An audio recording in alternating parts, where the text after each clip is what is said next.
Bonjour. Re-bienvenue, puisque c'est pas la première fois qu'on vous accueille sur le forum Future of Mobility et on en est ravis. C'est toujours intéressant de suivre l'évolution des projets. Alors, on a parlé mobilité douce déjà à Toulouse, etc. Aujourd'hui, on va parler du CERM. Mais peut-être pour commencer, est-ce que vous pourriez resituer un petit peu le contexte de la métropole toulousaine en termes démographiques, économiques, environnementaux et quel impact ça a sur la politique de mobilité ? Bien sûr. Bon, d'une part, merci. Bonjour à vous toutes et à vous tous. Et merci de votre invitation et de l'intérêt que vous portez pour ce projet du CERM toulousain. Si je vous donne une photo assez globale du territoire toulousain. Aujourd'hui, sur son aire urbaine, on est 1,5 million d'habitants. C'est 19 intercos, c'est 483 communes. Sa métropole représente, Toulouse Métropole, 800 000 habitants. Et nous sommes devenus, cette année, la 3e ville de France, devant Lyon. Alors on est au coude à coude, à quelques milliers d'habitants supplémentaires. Donc les choses peuvent changer très rapidement en faveur, évidemment, à nouveau de Lyon. Mais on connaît depuis... on va dire une décennie, une croissance continue de la démographie avec 15 000 nouveaux habitants supplémentaires, portés notamment par la croissance économique, en particulier parce que notre territoire connaît une croissance économique riche en création d'emplois, en raison notamment de filières industrielles que vous connaissez, en particulier l'aéronautique et l'espace, mais pas que. Donc nous avons une croissance économique assez importante, une croissance démographique qui va de pair en général avec la croissance des mobilités. Et on se retrouve donc avec quelques chiffres qui sont quand même assez conséquents en termes de mobilité. On a sur l'aire urbaine 4,6 millions de déplacements quotidiens, tous modes confondus. La moitié de ces déplacements, 50%, se font en voiture aujourd'hui. Et on s'attend, avec la croissance démographique des 10 prochaines années, selon l'INSEE, à avoir 500 000 nouveaux déplacements supplémentaires par rapport aux 4,6. Donc il faut évidemment faire en sorte que cette croissance des mobilités, des déplacements du quotidien, évite d'absorber une grosse part mobilité en faveur de la voiture. Et donc on a tout un travail à faire autour des alternatives à la voiture. Si je prends à l'échelle de l'habitant, on a un habitant fait en moyenne 26 km sur l'aire urbaine pour 3,5 déplacements, ce qui représente un budget temps d'1h12 à peu près de mémoire par jour dans les déplacements. Ça fait lourd. Donc il faut trouver des alternatives à la voiture et donc nos missions, nos objectifs, on va dire politiques en termes de mobilité, ils sont de deux ordres. D'une part, il faut décarboner nos mobilités. Il y a une urgence climatique, il y a un certain nombre d'exigences en la matière. Et puis également, il faut décongestionner notre territoire parce que l'espace public, comme cela a été rappelé juste à l'instant, c'est un espace qui est contraint, qui n'est pas extensible infiniment. Et donc, son usage, évidemment, est souvent concurrentiel. Et à nous, dans les collectivités, de trouver l'équilibre dans l'usage, le partage de l'espace public. D'accord. Alors effectivement, les enjeux dont vous parlez, vous les portez assez fortement depuis déjà plusieurs années. Vous avez initié de nombreux projets. Plus spécifiquement, début mars, vous avez débuté une nouvelle étape justement avec les CERM. Est-ce que vous pouvez nous en dire plus sur ce projet-là ? Bien sûr, vous savez, c'est important. Le CERM, c'est certes un projet de mobilité, c'est aussi un projet d'infra. Ça veut dire que c'est un projet horizon 2030, 2040, voire 2050. C'est un projet d'aménagement du territoire, parce que le CERM ne pourra être qu'une réussite que s'il inclut, au-delà du volet mobilité, un volet urbanisme, un volet économique, un volet environnemental. Donc c'est un projet assez global. Et puis c'est aussi un projet qui s'inscrit dans du partenariat. Nous, vous savez, en 2017, on a commencé à travailler à travers un financement CPER avec la région, l'État, le département, notre autorité organisatrice des mobilités qu'on appelle TICO sur notre territoire, Toulouse Métropole, au lancement d'études autour des mobilités. C'est ce qu'on appelle les études multimodales métropolitaines d'un point de vue administratif. Ça a permis de se poser une question: en quoi le rail pourrait être une solution dans nos mobilités d'ici 2030-2040 ?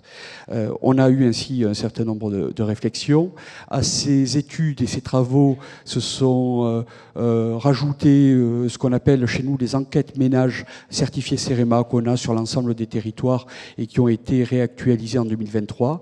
Et donc, de ces données, de ces travaux, de ces questions où on a essayé de tenter d'apporter des réponses un peu objectives et objectives avec quelques données de la data, on a été labellisé en juin 2024 parmi d'autres territoires SERM.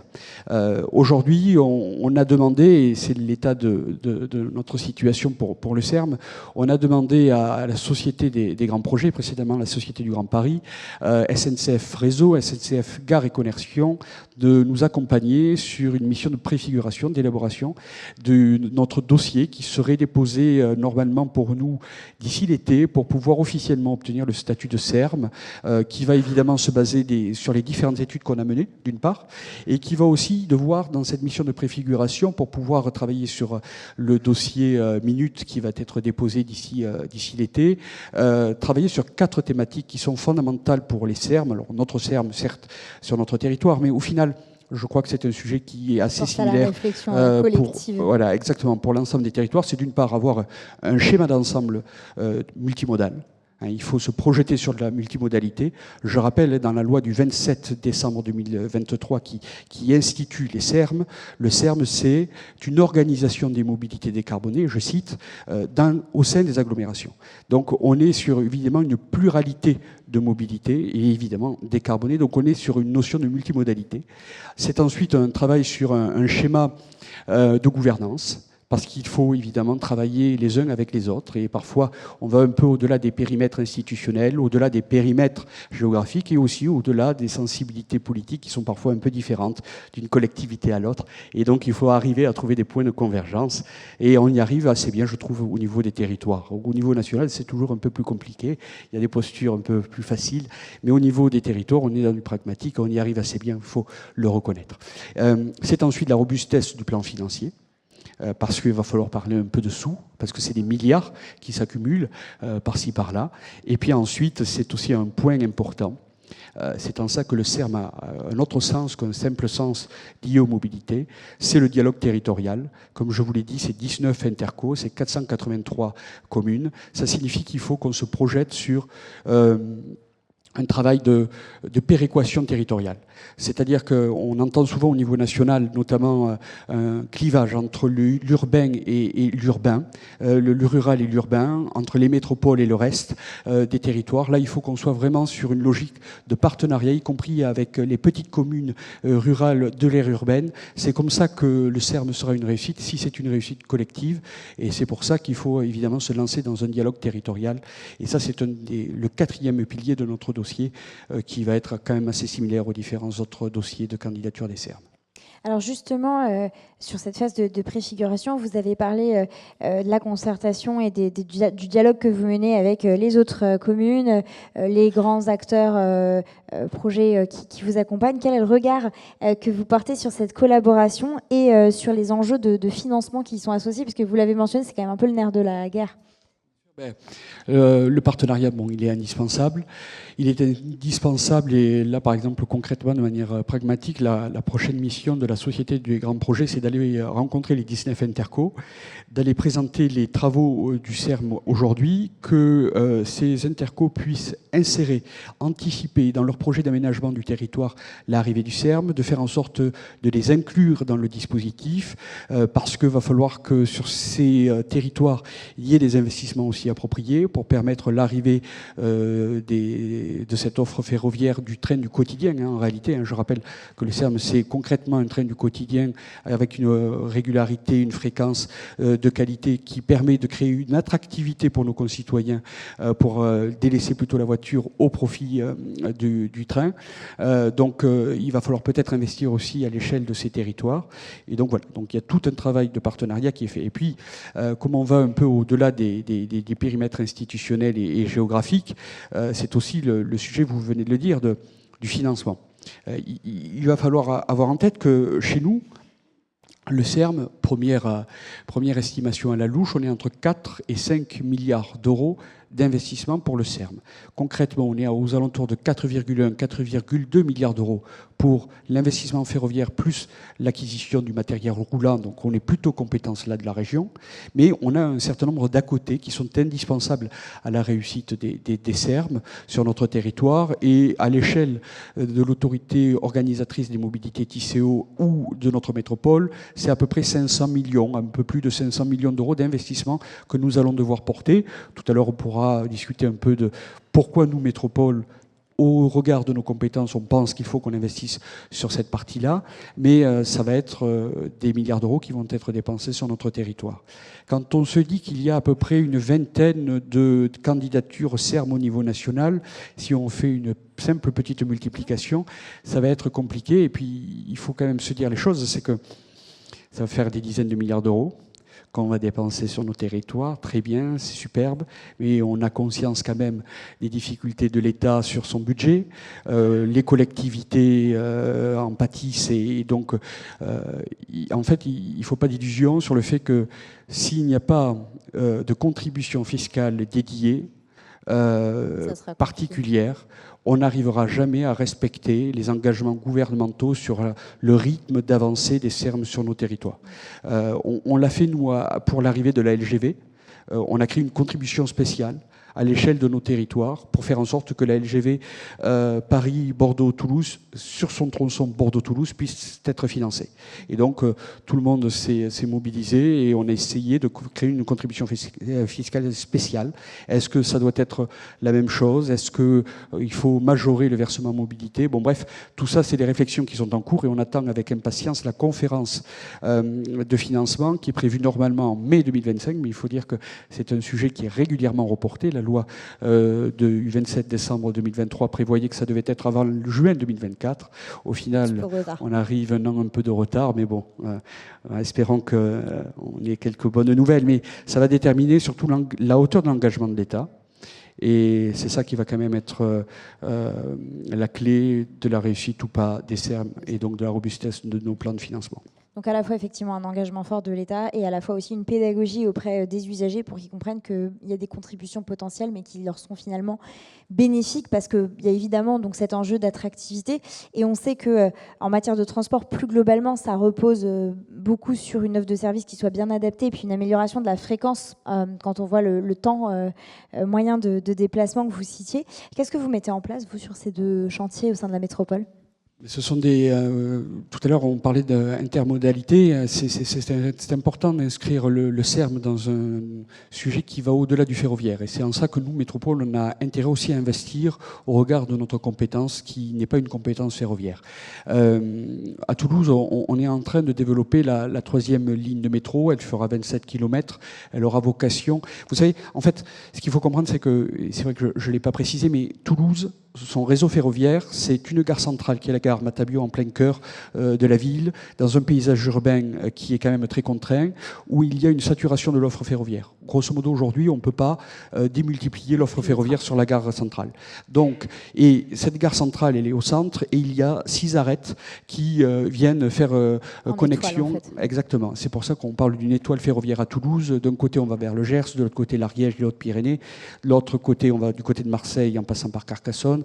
Et enfin, on va du côté d'Albi ou du côté de Bordeaux pour rejoindre Paris. Donc, on a cette étoile ferroviaire, 6 arêtes, un point central, avec une saturation ferroviaire. Donc, il va falloir qu'on travaille sur la création d'avant-gares, de pôles d'échange multimodaux, 5 aujourd'hui, à ce stade sur l'étoile ferroviaire, pour faire en sorte qu'il y ait une offre de qualité, notamment sur des pôles d'échange hors de la gare Matabiau. Ça signifie que notre troisième ligne métro va déjà venir faire ses points d'intersection sur ces 27 km avec le réseau ferroviaire. C'est un projet 2028, donc c'est de suite. C'est des AFNT, qu'on appelle les aménagements du Nord toulousain, qui permettent l'arrivée de la LGV d'ici 2031. Donc c'est des projets qui sont déjà en cours, un peu chez nous, le SERM. Et puis après, il faut se dire que le projet sera intéressant que s'il y a des systèmes de rabattement. C'est-à-dire que le ferroviaire, c'est rigide, c'est lourd. On ne va pas pouvoir le démultiplier, c'est un projet pour un siècle, hein, un projet comme ça. On ne pourra pas régulièrement créer de nouvelles branches ferroviaires parce que ce n'est pas possible sur nos territoires urbains. Donc il va falloir qu'on ait aussi des aménagements ou une offre de transport en commun de qualité pour faire des rabattements vers ces pôles d'échange multimodaux, avec de la fréquence, avec de la qualité, puis aussi, il faut donner envie. Hein, disons, moi, usager que je suis, si j'ai pas envie de faire l'effort d'aller prendre le train, même si ça a des vertus écolo, si j'ai pas envie, je le ferai pas. Ça veut dire qu'il faut que nos pôles d'échange multimodaux soient de qualité, disposent d'une offre de qualité, multiservice, qu'il y ait une régularité, une fiabilité de l'offre ferroviaire. Et donc, c'est la multiplicité de ces investissements qui est nécessaire à la réussite simplement du CERM. Et alors, au-delà des transports en commun, il y a la question des mobilités douces, des mobilités actives, comme le vélo, par exemple, dont on parle beaucoup et qui a déjà été au cœur des conversations ce matin.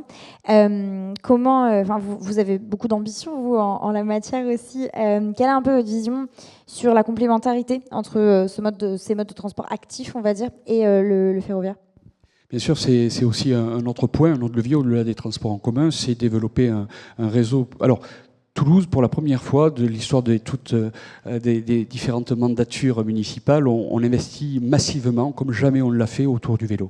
C'est bien parce que ça démontre qu'on peut être de droite et pour le vélo. Je suis cycliste. C'est toujours bien de le rappeler qu'il n'y a pas que les écolos qui aiment le vélo. C'est le maire de Bruxelles qui disait ça. Au-delà de la boutade. On va développer le vélo massivement parce qu'on considère que c'est une alternative possible à nos mobilités. Dans le centre-ville, il faut juste avoir en tête que plus de 60%, même plutôt proche de 70% de nos déplacements font moins de 3 km au quotidien. Donc en réalité, on a des alternatives. Le vélo est une alternative possible pour un certain nombre. Pas pour tous, mais pour un certain nombre. Donc il faut créer des alternatives, il faut créer un réseau structurant. On va dépenser à peu près 200 millions d'euros en tout sur le vélo. Entre l'infrastructure du réseau Express Vélo, c'est 440 km de réseau aménagé, lisible, différencié, sécurisé, qui vont être créés à l'échelle du périmètre de la métropole et du département, précisément 290 à l'échelle de la métropole. C'est un réseau structurant, on va dire entre guillemets des autoroutes à vélo. C'est aussi des services. Tout à l'heure, je discutais, JC Decaux a gagné une dernière concession là, sur laquelle on a travaillé. C'est de l'infra, c'est des services vélo. Et au final, ça va être pas moins sur ce mandat de 200 millions d'euros d'investis. Je suis content parce que précédemment, il y avait eu des écolos à la tête de la mairie. Et pour autant, ils n'avaient pas investi autant, je le précise. Et donc, c'est important parce que ça va permettre de venir faire des connexions. Et le vélo peut être dans l'intermodalité du quotidien pour les déplacements. Et quelque chose qui serait important, il va falloir qu'on essaie de transformer l'essai. On est plutôt sur de la compétence de la région, mais nous, collectivités, on doit accompagner la région sur ça.